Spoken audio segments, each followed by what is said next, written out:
పేరిట మీ అందరికీ ఈ రాత్రి కాలపు శుభములను వందనములను తెలియజేయుచున్నాను.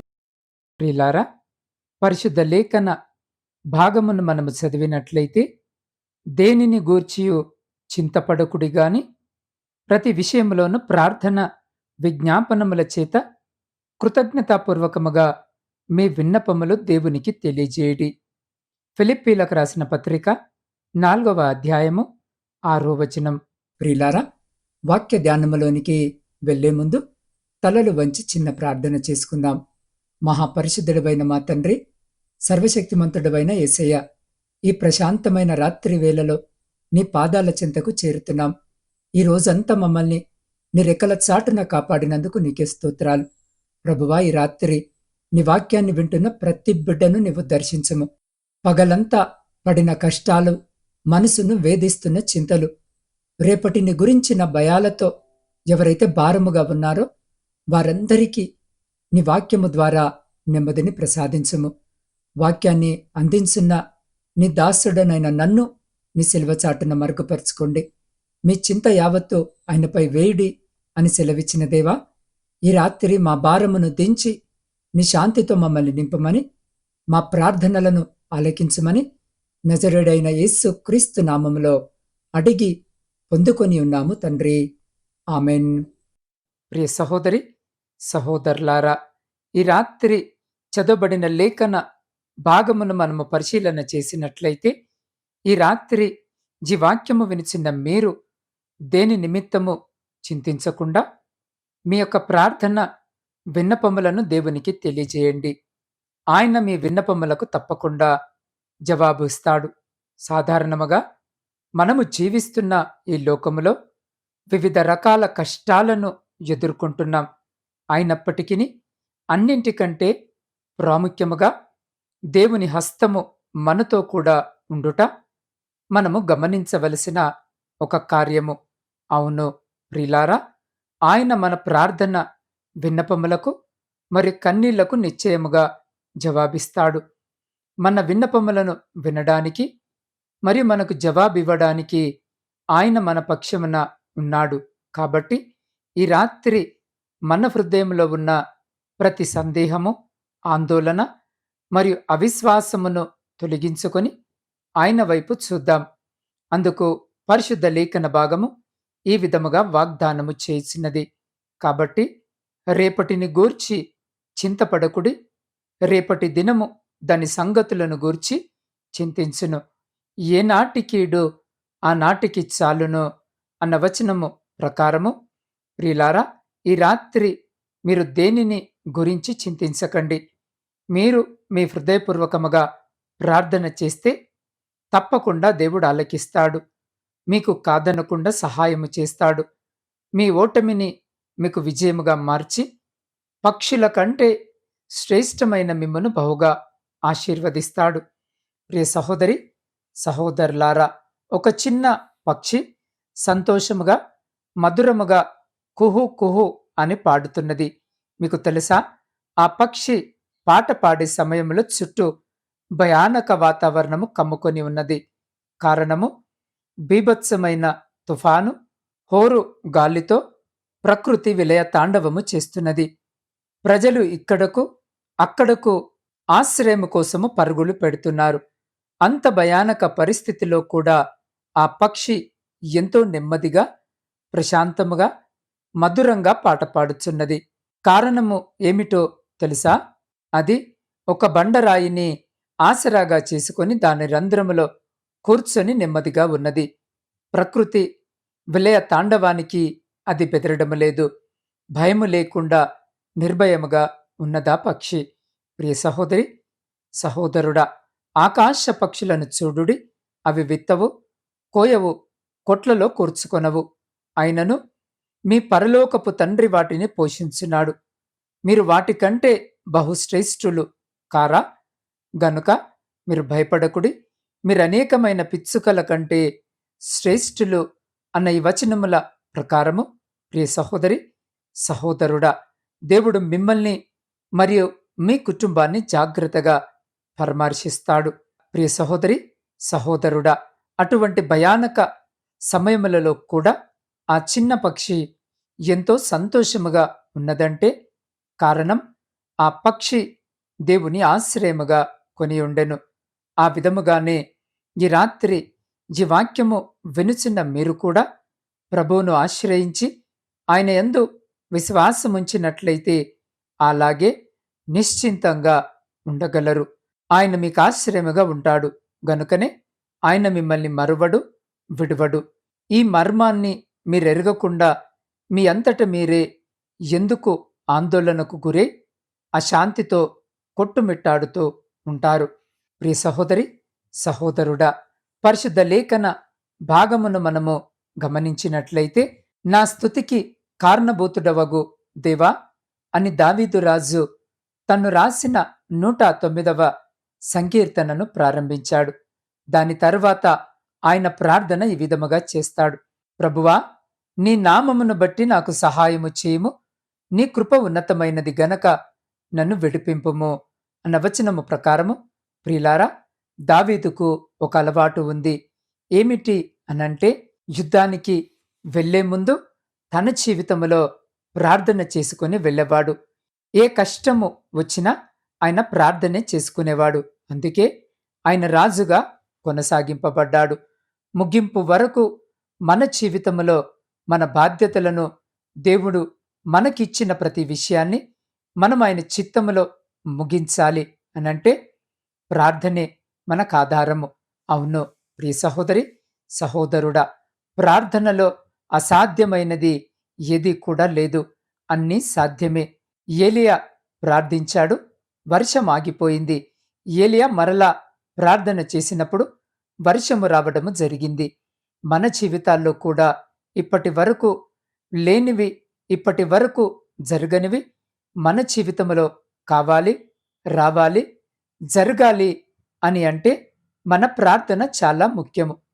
అది మన పట్లనైనా, మన పిల్లల పట్లనైనా, లేదా మన జీవితంలో మనకు తెలిసిన వారి పట్ల అయినా అది చాలా ప్రాముఖ్యము గనక మనము పరిశుద్ధ లేఖన భాగమును గమనించినట్లయితే యెహోవా అయిన నీవే దీన్ని చేసితివని వారికి తెలియజేసినట్లు నాకు సహాయము చేయుము, నీ కృపను బట్టి నన్ను రక్షింపుము అన్న వచనము ప్రకారము ఈ రాత్రి ఈ వాక్యము వినిచిన ప్రియ సహోదరి, సహోదరుడా, దేనిని గూర్చియు చింతపడకుడి గాని ప్రతి విషయములోనూ ప్రార్థన విజ్ఞాపనముల చేత కృతజ్ఞతాపూర్వకముగా మీ విన్నపములను దేవునికి తెలియజేయుడి. అప్పుడు సమస్త జ్ఞానముకు మించిన దేవుని సమాధానము యేసు క్రీస్తు వలన మీ హృదయములకును మీ తలంపులకును కావలియుండును అని లేఖనము సెలవిచ్చిన ప్రకారము మీరు ప్రార్థనలను విడిచిపెట్టకండి. పరిశుద్ధ లేఖన భాగములో భక్తుడైన దానియేలు వైపు చూడండి. ఎట్లనగా 30 దినముల వరకు రాజు యొద్ద తప్ప మరి ఏ దేవుని యొద్దనైనను మానవుని యొద్దనైనను ఎవడును ఏ మనవి చేయకూడదు. ఎవడైనను చేసిన ఎడల వాడు సింహముల గృహలో పారద్రోయబడును. ఇట్టి శాసనము సంతకము చేయబడనని దానియేలు తెలుసుకున్నప్పటికీ కూడా అతడు తన ఇంటికి వెళ్ళి యథా ప్రకారముగా ప్రతిదినము ముమ్మారు మోకాళ్ళుని తన ఇంటి పైగది కిటికీలు యెరూషలేము తట్టునకు తెరవబడి ఉండగా తన దేవునికి ప్రార్థన చేయుచు ఆయనను స్తుతించుచు వచ్చినట్లుగా పరిశుద్ధ లేఖన భాగములో మనము గమనించగలము. మరి అలాంటి సమయంలో ఏమి జరిగింది అని మనమి రాత్రి ఆలోచన చేస్తే దేవుడు అతన్ని మరిచిపోయాడా అంటే లేదు. ప్రియ సహోదరి, సహోదరుడా, అతని జీవితము అద్భుతముగా తప్పించుకొనున్నట్లు చేశాడు. దానియేలును సింహాల గుహలో పడవేశారు.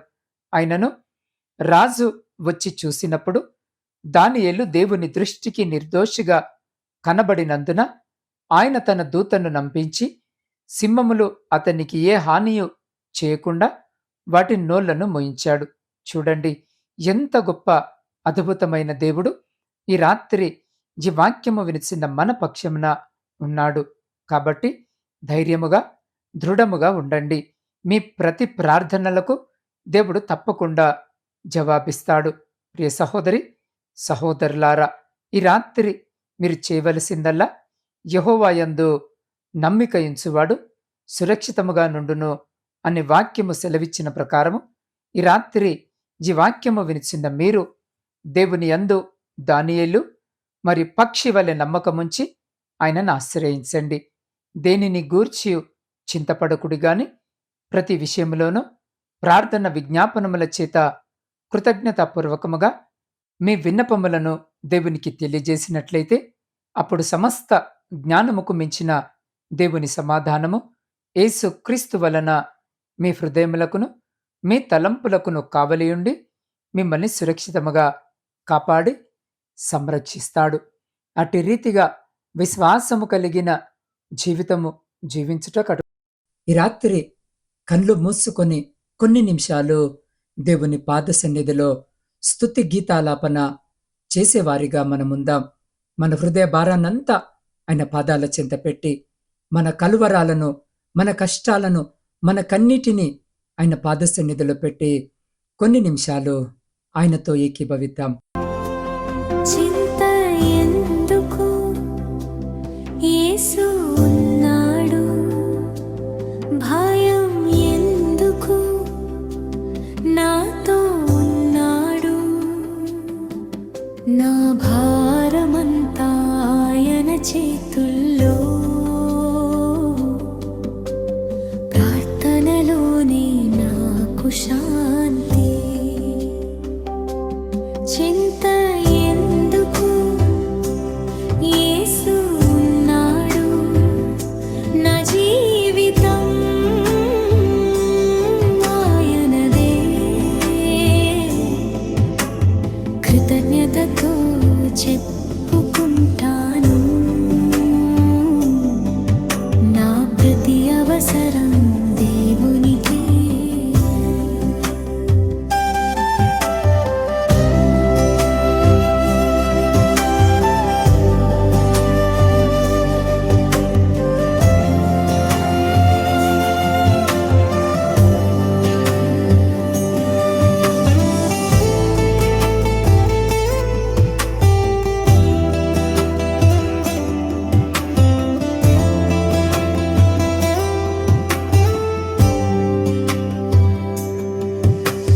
రేపు ఏమవుతుందో తెలియక మనసు దిగులుగా ఉన్నప్పుడు నిశ్శబ్దంగా నా పక్కన నిలబడి,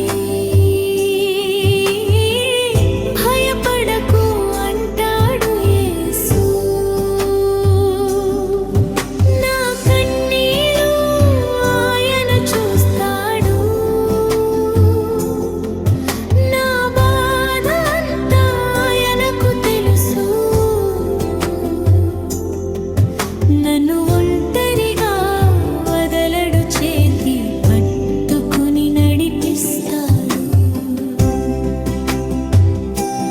తకల ఎందుకు, యేసు ఉన్నాడు. భయం ఎందుకు, నాతో ఉన్నాడు. నా భారమంతా ఆయన చేతుల్లో, ప్రార్థనలోనే నాకు శాంతి.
అవును, ప్రియ సహోదరి సహోదరుడా, ఈ రాత్రి ఈ మాటలు వింటున్న నీవు రేపటి గురించి బాధపడుతున్నావా? అయితే ఇదిగో, ఈ క్షణమే నువ్వున్న చోట వీలైతే మోకరించి, లేదా నీ కుడి చేతిని నీ హృదయంపై పెట్టుకొని నాతో పాటు ప్రార్థనలో ఏకీభవించినట్టయితే మనమందరము కలిసి ప్రార్థన చేసుకుందాం. పరిశుద్ధుడా, ప్రేమ నమ్మకము కలిగిన మా ప్రియ పరలోకపు పరమ తండ్రి, మీ జీవము కలిగిన నామానికి స్తుతులు, స్తోత్రాలు, వందనాలను చెల్లించుకొనుచున్నాం. దేవా, ఈ రాత్రి మరొక మారు మీ వాగ్దాన వచనము ద్వారా మీరు మాతో మాట్లాడి మా హృదయాలను తృప్తిపరిచిన మీ గొప్ప ప్రేమను బట్టి మీకే కృతజ్ఞత వందనాలను చెల్లించుకొనుచున్నాం. దేవా, దావీదు రాజుకు మీరు సహాయము చేశారు. ప్రభువా, ఈ రాత్రి మా ప్రతి ప్రార్థనను, మా యొక్క మనవులను, మా యొక్క విన్నపములను అయ్యా మీరు వింటారని మేము నమ్ముచున్నాం. దేవా, నీవు నమ్మదగిన దేవుడవని ఈ రాత్రి నిన్ను స్తుతిస్తున్నాం. తండ్రి, ఇదిగో మా జీవితాలు స్తుతిమయముగా మీరు మార్చండి. ప్రభువా, అన్ని విషయాలలో మేము మిమ్మల్ని స్తుతించే కృపను మాకు దయచేయమని వేడుకొనుచున్నాం. అయ్యా, యోబు వలె నిన్ను మహిమపరిచే కృపను దయచేయండి. ప్రభువా, నీ భక్తుడు అంటున్నాడు కదా, నేను ఎల్లప్పుడూ యెహోవాను సన్నుతించెదను, ఆయన కీర్తిని నేను ఘనపరిచెదను అని అంటున్నాడు. తండ్రి, మా జీవితాలలోనూ ఎల్లప్పుడూ నిన్ను స్తుతించే కృపను మాకు దయచేయమని వేడుకొనుచున్నాం. దేవా, ఎల్లప్పుడూ మాతో ఉండుము. సర్వశక్తిగల దేవా, నీవే మా బండయై ఆశ్రయ దుర్గమై ఉన్నావు.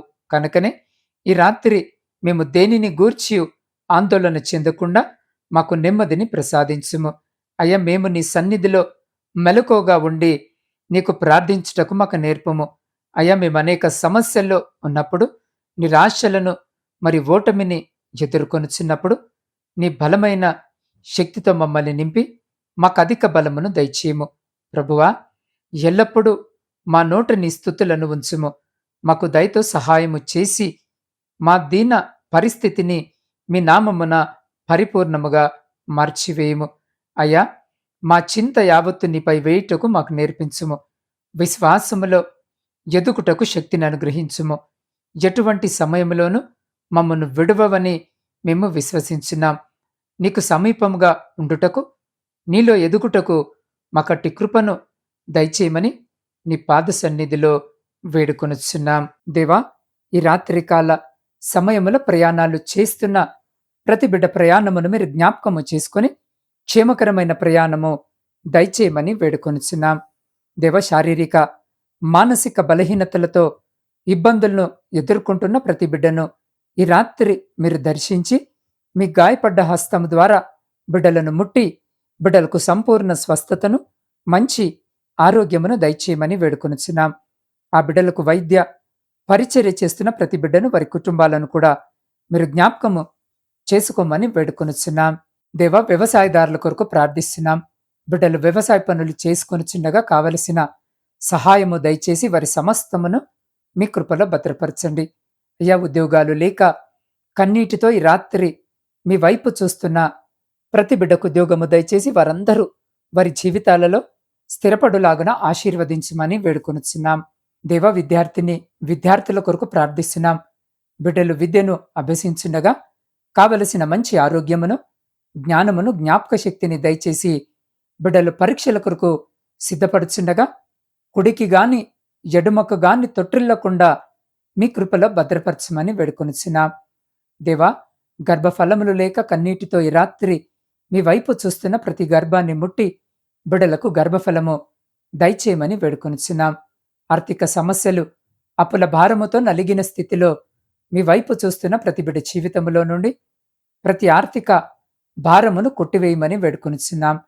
దేవా, కుటుంబ పోషణకై కుటుంబాలను వదిలి దూరదేశాలలో ఉద్యోగాలు చేసుకుంటున్న ప్రతి బిడ్డని జ్ఞాపకము చేసుకోండి నైనా. వారి చేతుల కష్టార్జితమును ఆశీర్వదించి వారిని, వారి కుటుంబాలను మీ కృపగలిగిన రెక్కల చాటున సంరక్షించమని వేడుకొనుచున్నాం. దేవ, సైన్యములో ఉండి దేశాన్ని కాపాడుతున్న ప్రతి సైనికుని చుట్టూ మీ కంచె వేసి ప్రతి శత్రు, ప్రతి అపాయం నుండి మీరే బిడ్డల్ని కాపాడి వారిని, వారి కుటుంబాలను మీ బలమైన రెక్కల చాటున భద్రపరచమని వేడుకొనుచున్నాం. దేవా, మీ సేవకుల కొరకును, సేవకురాండ్ర కొరకును, వారి పరిచర్య, వారి కుటుంబాలన్నిటి కొరకును ప్రార్థిస్తున్నాం. ఈ రాత్రి బిడ్డలను జ్ఞాపకము చేసుకుని వారి కుటుంబాలను, వారి పరిచర్యను ఆశీర్వదించి, ఏ ప్రాంతంలో మీ సువార్త పరిచర్య అందించబడుట లేదో ఆ ప్రాంతంలో మీ రక్షణ సువార్త ఆ బిడ్డల ద్వారా అందించబడి అనేకులను అయా మీ సిలువ చెంతకు చేర్చే గొప్ప కృపను బిడ్డలకు దయచేయమని వేడుకొనుచున్నాం. దేవా, ఈ రాత్రి స్వంత గృహాల కొరకు ఆశ కలిగి మీ వైపు చూస్తున్న ప్రతి బిడ్డ కోరికను తీర్చమని వేడుకొనుచున్నాం.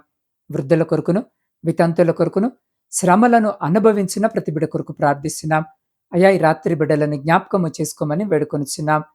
ప్రాముఖ్యంగా నా తండ్రి, ఈ రాత్రి నా ఆత్మీయ కుటుంబ సభ్యులందరినీ మీ పరిశుద్ధ పాదాల చెంత పెడుతూ ఉండగా, మీ పరిశుద్ధమైన హస్తాల్లో పెడుతూ ఉండగా, ప్రతి ప్రార్థన విజ్ఞాపనను మీరు ఆలకించి అంగీకరించి ప్రతి న్యాయమైన కోరికకు అయ్యా మీరు సమాధానము దయచేయమని వేడుకొంచున్నాం. దేవా, ఈ గాఢాంధకారమైన చీకట్లో మేము నిద్రిస్తూ ఉండగా మా గృహాల చుట్టూను, మాత్మీయుల గృహాల చుట్టూను, మా ఇరుగు పొరుగు వారి గృహాల చుట్టూను మీ అగ్ని కంచె వేసి ప్రతి బిడ్డను మీ దేవదూతల రేఖల చాటున భద్రపరిచి ప్రతి అంధకార సంబంధమైన శక్తులన్నిటి నుండి మీరే సంరక్షించి కాపాడి, మీ చిత్తమైతే మీరాకడ ఆలస్యమైతే ఎన్నికలేని మమ్మలను మరొక శ్రేష్టమైన నూతన దినములోనికి సజీవంగా ప్రవేశింపజేసి మీ నామాన్ని స్తుతించి కీర్తించి కొనియాడే గొప్ప భాగ్యము మాలో ప్రతి బిడ్డకు దయచేయమని మా ప్రభువును మీ ప్రియకుమారుడైన యేసు క్రీస్తు సర్వ సమృద్ధి కలిగిన నామమున ప్రార్థించి స్తుతించి అడిగి పొందుకొని ఉన్నాము తండ్రి. ఆమెన్. ప్రియులారా, ఈ వాక్యము మరి పాట మీ హృదయాలను తాకాయని నేను నమ్ముతున్నాను. మీ జీవితంలో మీరు ఏదైనా సమస్యలతో బాధపడుతున్నా, లేదా ఏ విషయంలో దేవుని నడిపింపు కొరకు ఎదురు చూస్తున్నా, నేను మీ కొరకు ప్రార్థించడానికి సిద్ధముగా ఉన్నాను. మీ ప్రార్థన అవసరతలను స్క్రీన్ పైన కనబడుతున్న నా వాట్సాప్ నంబర్కి తెలియజేయండి. నా వాట్సాప్ నంబర్ 8465037607 8465037607. ప్రియులారా, మీరు ఒంటరి వారు కాదు. మీకోసము ప్రార్థించే ఒక ఆత్మీయ కుటుంబం ఇక్కడుంది. కాబట్టి మర్చిపోకుండా మీ ప్రార్థన అవసరాలను నాకు తెలియజేయండి. దేవుడు మిమ్మల్ని సమృద్ధిగా దీవించునుగాక. ఆమెన్.